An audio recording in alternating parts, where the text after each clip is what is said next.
What's going on, you guys? AJ Tucker here with AJ Self-Defense, and today I want to talk about a case of modern-day slavery. Bobby Edwards, he was a manager at a restaurant. He basically enslaved the guy for 5 years. John Christopher Smith started working at this restaurant when he was 12 years old in 1990, and he's been there ever since. And he's mentally challenged. He's mentally disabled. And when the one manager left and this guy took over, he totally took advantage. And he basically stopped paying the guy. He made him stay in a roach-infested apartment right behind the restaurant. And he basically forced him to work 80 to 100 hours a week for 5 years straight, basically without pay. He probably made about maybe $40 a week, just enough to live on. But he held this guy for 5 years.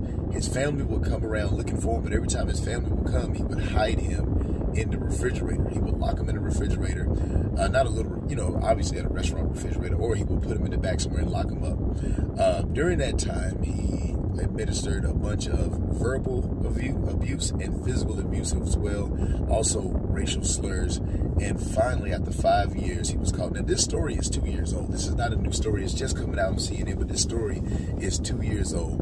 And whenever they looked at it, he was owed over $200,000. That's basically how much he worked. And then they looked at it again, and they decided that he's owed over $500,000 for restitution, pain and suffering, and all that stuff, man. The thing is, this guy, Bobby Edwards, he's in jail for 10 years.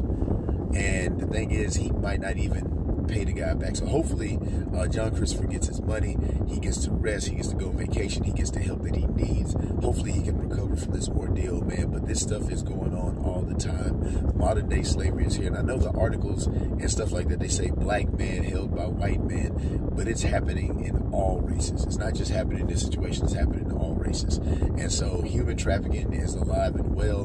And you just see the signs. The way it stopped, one of his co-workers filed a complaint, and they finally investigated it and found it and busted it up.